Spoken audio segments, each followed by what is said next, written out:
নমস্কার বন্ধুরা, হাওড়া জেলার আমতা দামোদরের পশ্চিম পারে অবস্থিত ওমরাগুড়ি। আর এই গ্রামেই গড়ে উঠেছে ওমরাগুড়ি যুবসংঘ নামে এক স্বেচ্ছাসেবী সংস্থা। বহু পুরানো এই সংস্থাটি বিভিন্ন সামাজিক কাজকর্ম করে থাকে। সমাজের গঠনমূলক চিন্তাভাবনায় ওমরাগুড়ি যুবসংঘের কোনো জুড়ি নেই। আর এই ওমরাগুড়ি যুবসংঘটি জয়পুর থানার অন্তর্গত। এই যুবসংঘ স্বেচ্ছাসেবী সংস্থাটি নানাবিধ কার্যক্রম করে থাকে। তার মধ্যে অন্যতম হল ওমরাগুড়ি বৃদ্ধাশ্রম। বন্ধুরা, আজকের ভিডিওটা দারুণ ইন্টারেস্টিং হতে চলেছে। আমি আজ ওমরাগুড়ি বৃদ্ধাশ্রমের একটা প্রতিবেদন তোমাদের সামনে তুলে ধরব। চলো বন্ধুরা, এবার ওমরাগুড়ি বৃদ্ধাশ্রমে যাওয়া যাক। ওমরাগুড়ি যুবসংঘের পাশেই আছে এই ওমরাগুড়ি বৃদ্ধাশ্রমটি। ঝিকিরা জয়পুর বাস রাস্তার ওপরেই একদম এই বৃদ্ধাশ্রমটি। চলো বন্ধুরা, এইবার আমরা বৃদ্ধাশ্রমে ঢুকব। বৃদ্ধাশ্রমের একজন একনিষ্ঠ স্বেচ্ছাসেবক, একজন কর্ণধারও বলা চলে, শঙ্কর খাঁ মহাশয়ের কাছ থেকে আমরা কিছু কথা শুনব। বন্ধুরা, এই বৃদ্ধাশ্রমে ঢোকার মুখেই পড়ল স্বামী বিবেকানন্দের এই ছবিটি, আর তার নিচে লেখা বাণীটি, জীব সেবায় শিব সেবা। এই বাণীকে পাথেয় করে চলে ওমরাগুড়ি যুবসংঘ। বন্ধুরা, আমরা চলে এসেছি ওমরাগুড়ি যুবসংঘ। ওমরাগুড়ি যুবসংঘ বহু পুরানো সংঘ, আর ওমরাগুড়ির একজন সাধারণ মেম্বারই বলবো। তারপরে এনার পরিচয়টা আমি পরে তোমাদের দেব, কারণ ইনি সামনে দাঁড়িয়ে আছেন আমার সামনে, আমাকে মারধর করতে আরম্ভ করবে।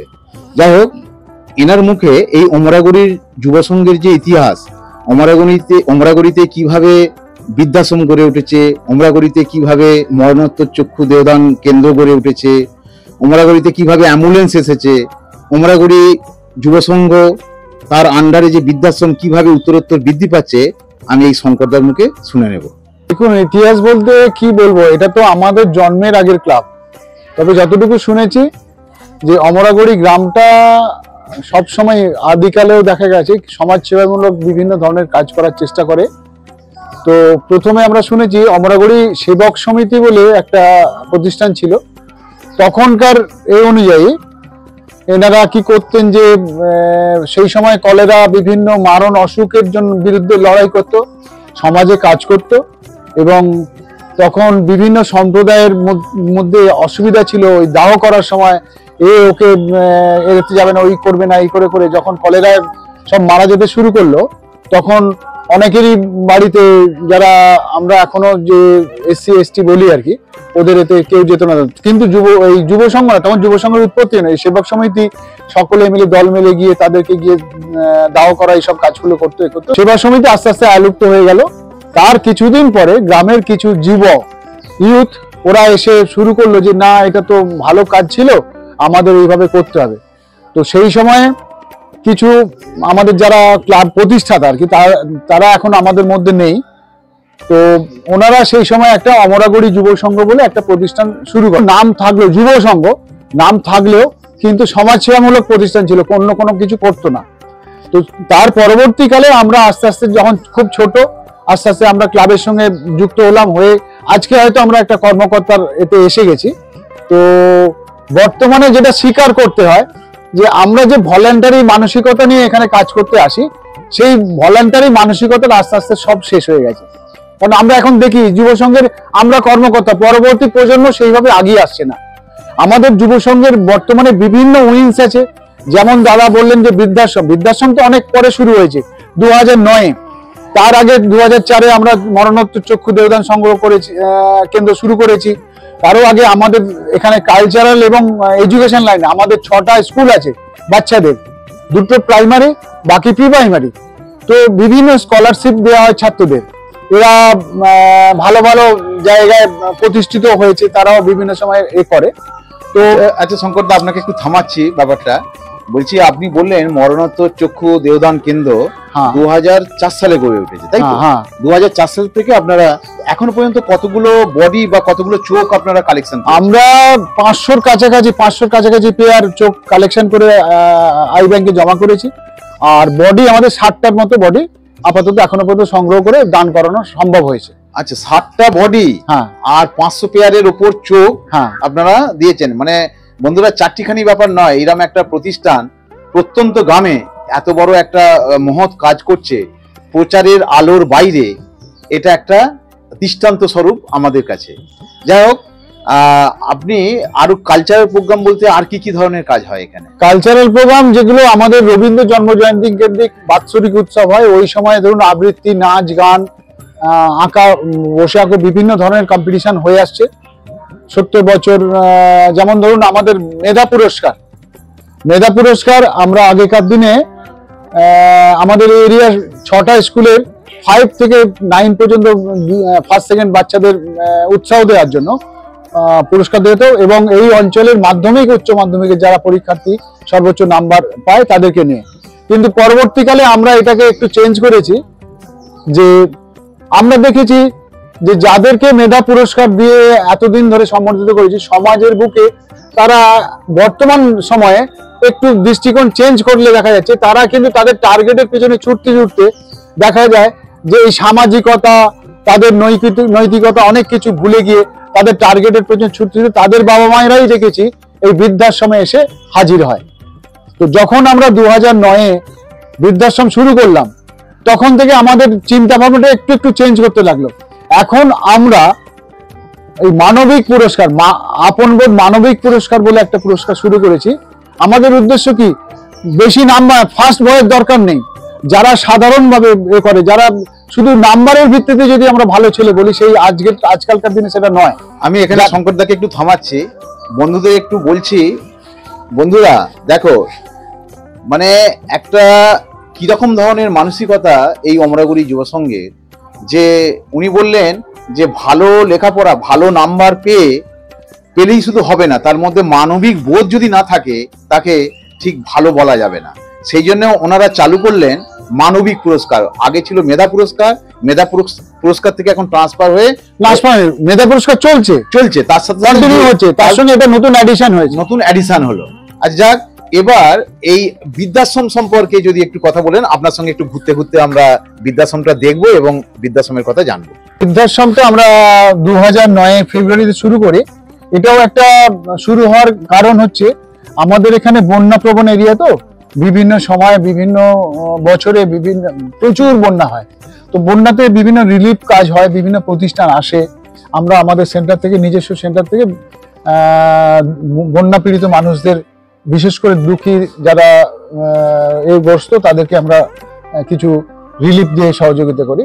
এই করতে করতে এক সময় ঠিক হলো আমরা কিছু দুস্থ মানুষদের, এল্ডারলি যারা, তাদেরকে 200 জনকে একটা রেশনিং আওতায় আনার চেষ্টা করেছিলাম। তো এই রেশনিংটা ছিল তখন সপ্তাহে একদিন দেওয়া হতো, তো এখন সেটা চালু আছে। তো পরবর্তীকালে দেখা গেল যে এই রেশনিংটাতেও ঠিক হচ্ছে না, আমরা যদি এখানে রেখে কিছু করা যায়, এই চিন্তা ভাবনা নিয়ে আমরা বৃদ্ধাশ্রমটা শুরু করি। বন্ধুরা দেখতে পাচ্ছ, এই সেই বৃদ্ধাশ্রম, ভালো তো, হ্যাঁ, এই অমরাগুড়ি বৃদ্ধাশ্রম, এই এত বড় বৃদ্ধাশ্রম। আর একটা কথা বলি, এই বৃদ্ধাশ্রম পুরোপুরি নিঃশুল্ক। এই এতটা এরিয়া নিয়ে বৃদ্ধাশ্রম, এই বৃদ্ধাশ্রম সম্পর্কে, বৃদ্ধাশ্রমের ঘর কেমন, মায়েরা কিভাবে থাকেন, কতজন এই সিট আছে, মানে কতজন থাকতে পারে, সমস্ত কিছু আমরা এই শঙ্করদার কাছ থেকে একটু শুনে নেব। শঙ্করদা বলুন একটু, বৃদ্ধাশ্রমে কতজন আছে আপনার মায়েরা? এখন আমাদের 25 জন মা আছে। তো এটা সবসময় খুব চাপ থাকে, যেহেতু নিঃশুল্ক, এখানে তো কোনো পয়সা লাগে না, মায়েরা ভর্তির সময় লাগে না, মাসেও লাগে না, কিন্তু হয়রাস পুরো দানের উপর চলে।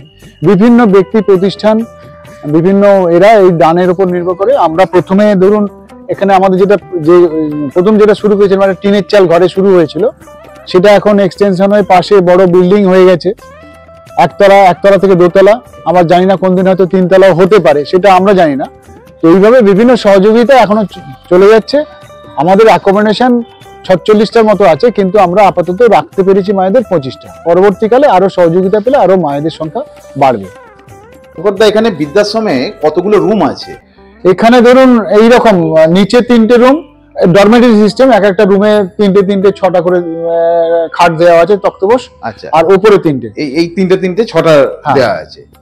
তো আচ্ছা, আমাদের সিক রুমও আগে ছিল না, এখন সিক রুমও হয়ে গেছে। আচ্ছা, সিক রুমটা কোথায়? সিক রুম ওইদিকে আছে। আচ্ছা, চলুন যেতে যেতে আমরা একটু কথা বলি। আচ্ছা, এইটা হচ্ছে মানে নিচে 3টে ঘর আর উপরে 3টে ঘর। আচ্ছা, আর এই 6টা করে, প্রত্যেক রুমে 6টা করে বেড দেওয়া আছে, ডরমেটরি সিস্টেম। 6টা করে বেড আছে। আচ্ছা আচ্ছা। আর সিক রুমটা কোথায় একটু দেখান একটু। সিক রুমটা এখন আপাতত সিক রুমে কেউ নেই, এটা করা রয়েছে, বন্ধ করা আছে। এটা নতুন সিক রুম দরকার, কারণ এদের পক্ষে বিশেষ বিভিন্ন এই মুহূর্তে কোনো সেই রকম কেউ নেই যে টাকশন দিয়ে শুয়ে থাকবে 6 মাস। অনেক সময় হয় কি পা ভেঙে গেছে, টাকশন দিয়ে 6 মাস শুয়ে থাকতে হচ্ছে, ফিজিও করাতে হচ্ছে, তখন সিক রুমটাকে ব্যবহার করা হয়। আচ্ছা, মায়েরা এখানে আপনি বলছেন নিঃশুল্ক। নিঃশুল্ক বলতে একদম থাকা, খাওয়া, তাদের চিকিৎসা, সবকিছু পুরোটাই আপনারা দিয়ে থাকে? আপনারা মায়েরা যখন আসে, ভর্তির সময় কোনো পয়সা লাগে না, মাসেও কোনো লাগে না, কিন্তু পুরো দানের উপর চলছে। তো আমরা ভর্তির পদ্ধতিটা যদি একটু বলেন। আমাদের আপাতত যেটা হচ্ছে যে 60 ঊর্ধ্ব বয়স হতে হবে, এবং যখন নেব আমরা, সে নিজের কাজ নিজে করতে পারে, অর্থাৎ নিজের চান, খাওয়া, কাপড় ধোয়া এটা করে নিতে হবে। যখন সে শুয়ে পড়বে কোনো অসুবিধা হবে, আমরা দেখবো, নিশ্চয়ই করবো। আচ্ছা, আপনাদের উপর ঘরটা যদি একটু দেখান। আসুন, চলুন বন্ধুরা। এই উপরে কটা রুম আছে দাদা? উপরেও 3টে রুম ব্যবহার হচ্ছে, আর বাকি রুমগুলো ওই সিক রুমের উপরে একটা রুম হয়েছে, এখনো কমপ্লিট হয়নি। উপরেও 3টে রুম আছে, প্রত্যেকটা রুমে ওই 6 জন করিয়ে আছে। হ্যাঁ, প্রত্যেকটা রুমে 6 জন করিয়ে আছেন। আমরা এই উপরের রুমটা একটু দেখাই। জয় মা সারদা, উঠতেই সারদা মায়ের ছবি, রামকৃষ্ণদেবের ছবি, রাধা কৃষ্ণের ছবি, আর জয় জয় গণেশ। এই হচ্ছে এই ফার্স্ট ফ্লোরে যে আমরা চলে এলাম। এখানে একটা টেলিফোনও দেখতে পাচ্ছি। এটা ইন্টারকম টেলিফোন। ও, ইন্টারকম টেলিফোন। বন্যা হয় তো, বন্যার সময় ইন্টারকম না লাগলে খুব অসুবিধা হয়। অনেকগুলো বিল্ডিং, কোন বিল্ডিং এ কোন আর কি আছে সেই খবর এটা বলে দেওয়া হয়। আচ্ছা, এতে চলুন একটা রুম অন্তত দেখান আমাদের। এইটা দেখুন,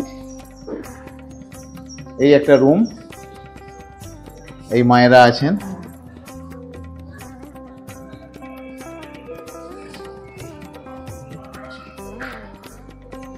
কোথা থেকে এসছেন মা? দাসনগর থেকে এসছেন। কেমন আছেন? এখানে ভালো আছেন? খাওয়া দাওয়া ঠিক আছে? এটা সব ভালোভাবে যত্ন করে দেখে? আচ্ছা মা, আপনার কাছ থেকে একটু শুনবো, কেমন আছেন এখানে? ভীষণ ভালো আছেন? আচ্ছা, মানে এই যে বাড়ি ছেড়ে আছেন, কিছু মনে হচ্ছে না? খুব আনন্দে আছেন। আচ্ছা আচ্ছা, খুব ভালো লাগলো আপনাদের কথা শুনে। বন্ধুরা, এই বৃদ্ধাশ্রমের বারান্দাটা হচ্ছে এইরকম। আচ্ছা দাদা, আমি দেখতে পাচ্ছি সিসিটিভি ক্যামেরা। বাহ, সিসিটিভি ক্যামেরা এটা কতদিন লাগানো হয়েছে এখানে? এটা 2 বছর মতো হবে। আচ্ছা, কারণ ডিপার্টমেন্ট থেকে, আমরা তো কোনো গভর্নমেন্ট ডিপার্টমেন্ট থেকে কোনো হেল্প পাই না, তো ওনারা জানেন যে আমাদের এখানে বৃদ্ধাশ্রম এই নিঃশুল্ক চলছে। আমাদের একদিন বললেন, দেখুন আপনারা একটু সিসিটিভি ক্যামেরাটা লাগিয়ে নিন। আমি বললাম, আমরা তো কোনো আপনাদের হেল্প পাই না, আমরা কেন সিসিটিভি ক্যামেরা লাগাতে হবে? আমাদের একটা ক্যামেরা লাগাতে গেলে এখন অনেক খরচ, আমরা পাবো কোথায়? তো বললেন, দেখুন সবটাই বুঝছি, কিন্তু কিছু ঘটে গেলে আমরা আপনাদের চিনি, কিন্তু আমরা তো গিয়ে ছেড়ে দেবো না আপনাকে। কেন লাগাচ্ছি না? এত কিছু ডেভেলপ হচ্ছে আর সিসিটিভি লাগাতে পারবেন না? তো দেখুন, আমরা 2টি জায়গায় চেষ্টা করেছিলাম, 2 জায়গায় প্রস্তাব রেখেছিলাম। এক জায়গায় ওনারা 30টি ক্যামেরা দিয়ে একদম ফিট করে দিয়ে চলে গেছে বিভিন্ন টোটাল বৃদ্ধাশ্রম এরিয়াটাকে। তো সেই থেকে সিসিটিভি ক্যামেরা আছে, মানে এগুলো নিয়ম অনুযায়ী করতে হচ্ছে আর কি। সিসিটিভি হয়তো আমাদের খুব একটা দরকার নেই, কিন্তু গভর্নমেন্ট নিয়ম অনুযায়ী করতে হচ্ছে। যেমন আমাদের খাদ্য তালিকা ডেলি লিখতে হচ্ছে, করতে হচ্ছে, এগুলো বোর্ডে আর কি। এগুলো গভর্নমেন্টের যে সিস্টেম, সেই সিস্টেমের মধ্যে। আচ্ছা, আপনি বলেন খাবারের তালিকা, এই প্রসঙ্গে আমরা একটু চলে আসি খাবারের ব্যাপারটা। খাবার কি কি দেওয়া হয় এখানে প্রথমে সকাল থেকে? খাবারে দেখুন, সকালের দিকে এদের উঠে পূজা আর্চা একটা হয়, যে আমাদের প্রেয়ার হল আছে, ওই প্রেয়ার হলে ধরুন 6:30 7টার সময় করে চা বিস্কুট দেওয়া হলো। তারপরে ওদের 8:30 সময় করে, ধরুন গ্রামের দিকে তো রোজ লুচি সম্ভব নয়, আর খেলেও এদের অসুবিধা হয়, মুড়ি সবজি একটা কম্পালসারি থাকছে। তারপরে ধরুন আবার 10:30 11টার সময় আর এক রাউন্ড চা হয়ে গেল।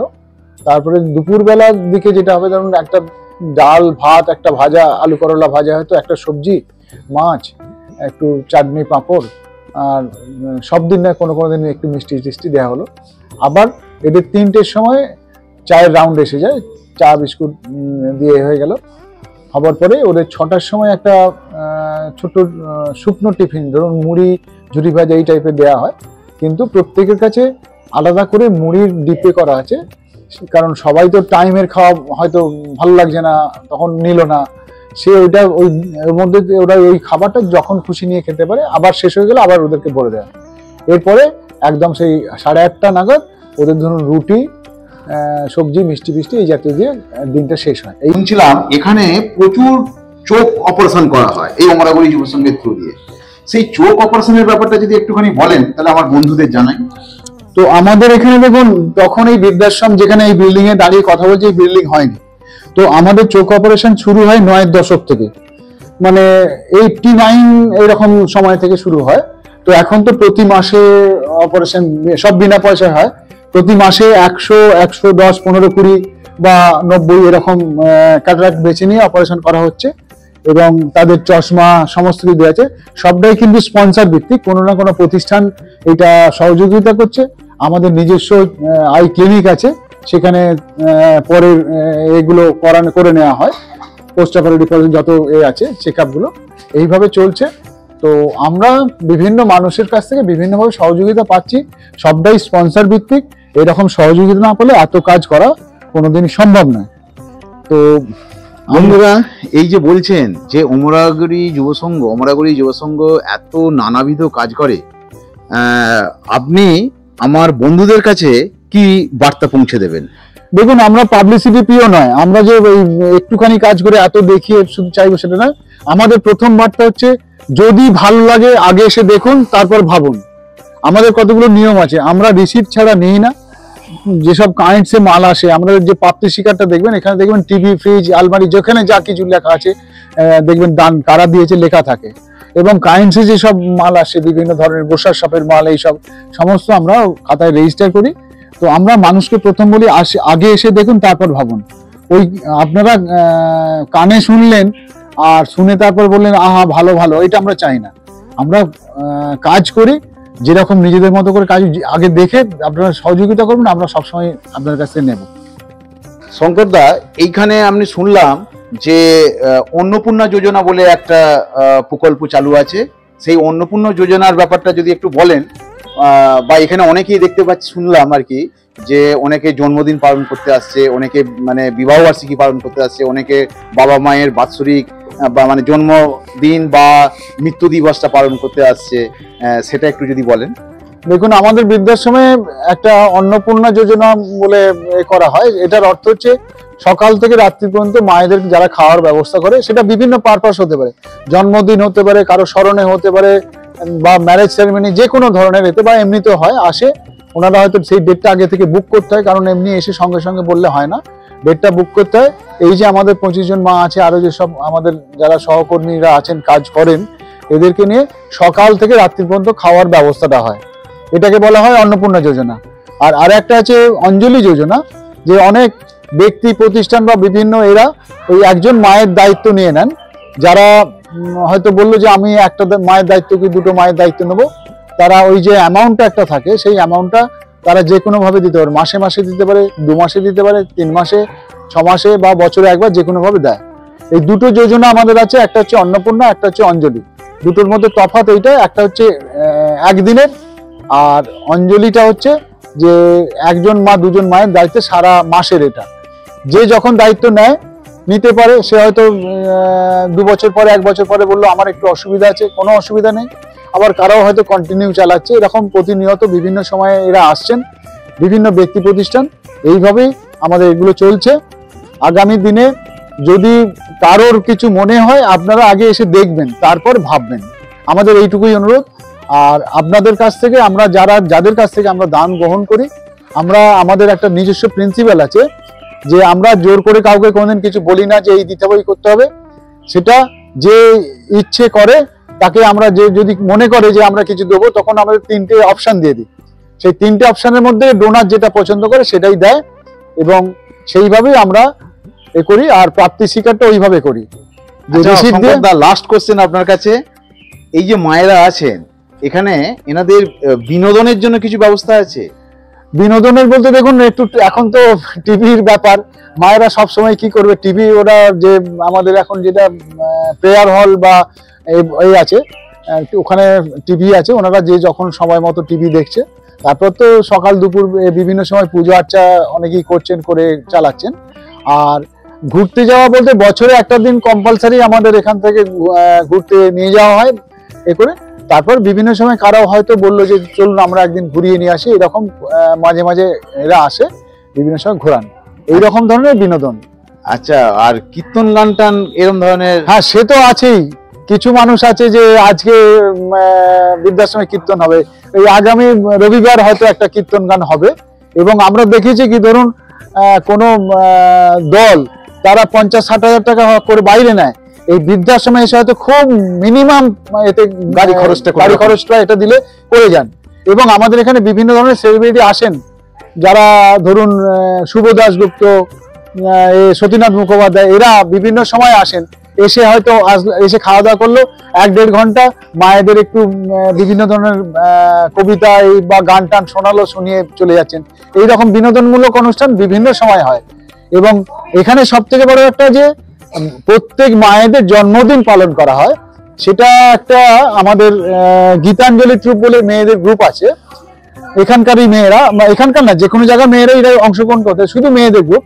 ওরা কি করে প্রত্যেক মায়ের জন্মদিন বৃদ্ধাশ্রমে পালন করায়। ওদের সিস্টেমটা হচ্ছে কি যে যেদিনকে যার জন্মদিন, কোনো মাসে একটা, কোনো মাসে 3টে, কোনো মাসে 2টো, এরকম ভাবে হয়তো, যেমন জানুয়ারিতে 3টে আছে, একটা হয়ে গেছে, পরে আরো পরবর্তীকালে 2টো আছে। তো ওই দিনকে একটু পায়েস বানালো এবং একটা 3-4 পাউন্ড কেক নিয়ে আসলো, নিয়ে এসে স্টেজে নিয়ে গিয়ে ওরা কেক কাটলো, এ করলো, একটু গান করলো, যে যেরকম পারফরমেন্স, কেউ হয়তো গীতা পাঠ করলো, কেউ কবিতা করলো, কেউ একটু, শুধু মায়েরা নয় যারা ওই গীতাঞ্জলি গ্রুপের সদস্য আসছে ওরা কেউ একটু নাচ করলো, করে ওই কেক কেটে খাওয়া দাওয়া করে মায়েদের বিনোদন। এবং মায়েরা এখানে আমি অবাক হয়ে যাচ্ছি শঙ্কর দা, প্রত্যেক মায়ের জন্মদিন পালন করা হয়, মানে এটা এইরকম একটা জায়গা, মানে এটা দৃষ্টান্তই বটে আমাদের কাছে। যাক শঙ্কর দা, আপনার কাছে এইরকম একটা মানে মূল্যবান তথ্য আমি জানতে পারলাম এবং আমার বন্ধুদেরও জানাতে পারবো আশা করছি। খুব ভালো লাগলো, আর এই সময়টা দেওয়ার জন্য খুব ধন্যবাদ। হ্যাঁ, নমস্কার। প্রথমে আমি আবারও বলি, যদি আপনারা এইসব শুনে টুনে, আমরা পাবলিসিটি চাই না, কিন্তু যিনি এসছেন ইনি আমাদের একদম খুব কাছের মানুষ, জোর করে এই ইন্টারভিউটা করালেন। তো যদি কিছু মনে হয় আগে আসবেন, দেখবেন, তারপর ভাববেন, এইটুকু আমাদের আবেদন। ধন্যবাদ। আগে আমাদের কিছু চাই না। ধন্যবাদ। নমস্কার। ধন্যবাদ। আচ্ছা মায়েরা, আপনারা তো এখানে আছেন, তো এইখানে বৃদ্ধাশ্রমের কিরকম মানে পরিষেবা যদি একটু বলেন। খুবই ভালো, বিশেষ করে না সবাই যদি না বলে, একজন বলি আমি। হ্যাঁ, বলছি আমাদের এই দাদারা ভীষণভাবে যত্নে রেখেছেন, আর কোনো অসুবিধে আমাদের হয় না। আচ্ছা, এটা তো নিঃশুল্ক বৃদ্ধাশ্রম, তো সত্যিকারের কি আপনাদের কাছে কোনো পয়সা নেওয়া হয় না? এটা আমি গোপনে মানে আলাদা করে আমি এই ইন্টারভিউটা নিচ্ছি কেন? 5 পয়সা নেয় না? আচ্ছা মা, একটা কথা বলুন তো, খাওয়া দাওয়া এখানে যেমন আমরা ঘরে খেয়েছি তেমন এখানেও বাড়ির থেকেও ভালো। আচ্ছা, আপনারা তো অনেক মানে কি বলবো, অনেক পরিজন ছেড়ে বা এ করে এখানে আছেন, কোনো অসুবিধা নেই। আচ্ছা, বন্ধুরা দেখতে পাচ্ছ, আমি মায়েদের একটা ইন্টারভিউ নিলাম, খুব সুন্দর, এনারা খুব আনন্দে আছেন, বিভিন্ন জায়গা থেকে এসেছেন, এনারা বিভিন্ন জায়গা থেকে আছেন। খুব ভালো লাগলো আমাদের মায়েদের সাথে কথা বলে। আমি যে মায়েদের সাথে কথা বললাম, মায়েদের সাথে কথা বলে আমার খুব ভালো লাগলো। বন্ধুরা চলো বৃদ্ধাশ্রমে আরও অন্যান্য জিনিসগুলো একটু ঘুরে দেখাই। বন্ধুরা, আমরা এইবার এখানে যে ডাইনিং রুম এবং পেয়ার রুম এবং ঠাকুর ঘরটা একটু ঘুরে দেখাই। বন্ধুরা, এই হচ্ছে ডাইনিং রুম এবং ঠাকুর ঘর। এখানেই বৃদ্ধা মায়েরা সবাই খাওয়া দাওয়া করে বা এই যে বিনোদনের জন্য টিভি দেখে। বন্ধুরা, এবার তোমাদের আমি দেখাবো পেয়ারের জায়গা এবং ঠাকুর ঘরটি খুব সুন্দর। দেখো, মায়েরা এইখানে বসে প্রার্থনা করেন এবং পূজা অর্চনা সারেন। দেখে দেহ মন প্রাণ শ্রদ্ধায় ভক্তিতে পরিপূর্ণ হয়ে ওঠে আমাদের সকলের।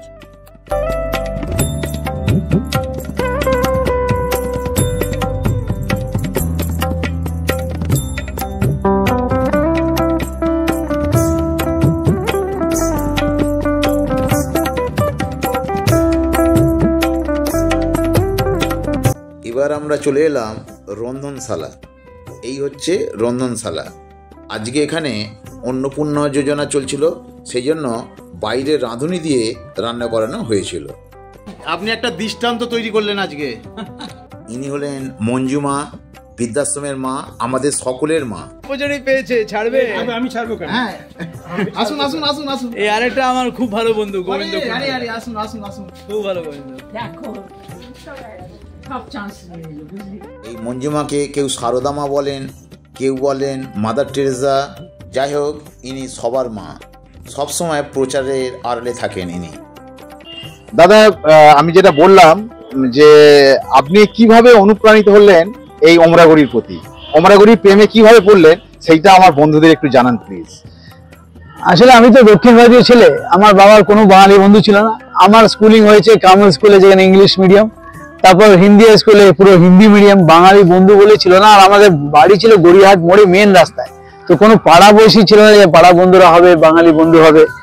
তো আমি ডাক্তারি পড়লামই দুটো কারণে। একটা ক্লাস 7-এ ওই আমাদের বিবেকানন্দকে পড়েছিলাম, জি সেবা ঈশ সেবা। তারপর ক্লাস 7-এই আবার হাটে বাজারে দেখেছিলাম, সেখানে ভালো লাগলো। অশোক কুমার একটা অ্যাম্বুলেন্স নিয়ে যাচ্ছে, গ্রামের লোকে সব কম পয়সা 2 টাকা দিয়ে 1 টাকা দিয়ে চিকিৎসা করছে। তো ইচ্ছে ছিল আমিও গ্রামে যাব, করবো এরকম, কিন্তু হয়ে গেলাম ডেন্টিস্ট। তো ডেন্টিস্ট হয়ে কি করে হবে? আর সেটাও কিন্তু হলো এই এক্স্যাক্টলি যেখানে দাঁড়িয়েছে এই মাঠে আমাকে দিয়ে একটা গাছ লাগাচ্ছে, আর একটা মহিলা আয়ারল্যান্ড থেকে এসছে, সেই গাছ লাগাচ্ছে। শঙ্কর আমাদের বলেছে গাছ লাগাতে। তো বর্ধমানে বলেন আপনি তো এঞ্জেল। আমি বললাম এঞ্জেল কি? আপনি বলেন এত সেবা করছেন। আসে কিচ্ছু সেবা করছেন, আমি দাঁত বাঁচাতে চাই, এখানে শুধু দাঁত তুলি। দাঁত বাঁচাতে গেলে একটা অ্যাম্বুলেন্স লাগবে। তো আমার খুব ছোটবেলা থেকে ইচ্ছে, কিন্তু অত টাকা তো আমার কাছে নেই। সঙ্গে সঙ্গে ও গিয়ে ওর বয়ফ্রেন্ডকে বলে, উনি তখন ছিলেন president of India, all India গোল। তো উনি বললেন কি ভাই তুমি কি চাও? আমি বললাম অ্যাম্বুলেন্স চাই। তো ওরা আমাকে চিনে না জানে না, 11 লাখ টাকা দিল। আর 2-3 লাখ টাকা আমি লাগিয়ে 13 লাখ টাকা দিয়ে, না 13.5 লাখ দিয়ে আর 2-3 হাজার লাগিয়ে 16 লাখ টাকাতে একটা অ্যাম্বুলেন্স হয়েছিল তখন। তো সেটা দেখুন, আমি বললাম না আমি কিছু করি না, করে উপরওয়ালা। তো সেটা দিয়ে আমি দাঁত বাঁচাতে চেষ্টা করলাম। বন্ধুরা, ইনি হলেন ডক্টর জিআর অশোক। অমরাগুড়ি বৃদ্ধাশ্রম, অমরাগুড়ি যুবসংঘ শ্রীবৃদ্ধির মূলে এনার অবদান প্রচুর। ডক্টর জিআর অশোকের আমি একটা ইন্টারভিউ নিয়েছি, সেটা আমি কোনো এক পর্বে তোমাদের দেখাবো। এরকম এক মানবিক ডাক্তার, মানবিক মানুষকে কুর্নিশ জানাই। বন্ধুরা, এই হচ্ছে বৃদ্ধাশ্রমের কমিউনিটি হল। কত জায়গা থেকে প্রাইজ পেয়েছে দেখে নাও বন্ধুরা। বৃদ্ধাশ্রমের সমস্ত প্রোগ্রাম এই হলেই হয়ে থাকে। এই ভদ্রলোক হলেন দেবুদা, এই অমরাগুড়ি যুবসংঘের সম্পাদক এবং বৃদ্ধাশ্রমেরও ইনি সম্পাদক। মিস্টার নিমাই রায় এই যুবসংঘের সভাপতি, তাকেও ধন্যবাদ জানাই। এনারা কলকাতার স্নেহালয়ার টিম এখানে স্পোর্টস ডে পালন করতে এসেছেন, খুব এনজয় করছেন। বন্ধুরা, আমি অমরাগুড়ি বৃদ্ধাশ্রমে খুঁটিনাটি তথ্য তুলে ধরলাম। অমরাগুড়ি যুবসংঘ নানাবিধ সামাজিক কাজে যুক্ত আছেন, একটা ভিডিওতে তা বলা সম্ভব নয়। আমি অন্য কোনো পর্বে তা তুলে ধরার চেষ্টা করব। আজকের ভিডিওটা এখানেই শেষ করছি। যদি তোমাদের ভিডিওটা ভালো লাগে তাহলে অবশ্যই লাইক ও শেয়ার করে দিও বন্ধুরা। আর আমার চ্যানেলে নতুন হলে সাবস্ক্রাইব করার অনুরোধ রইল।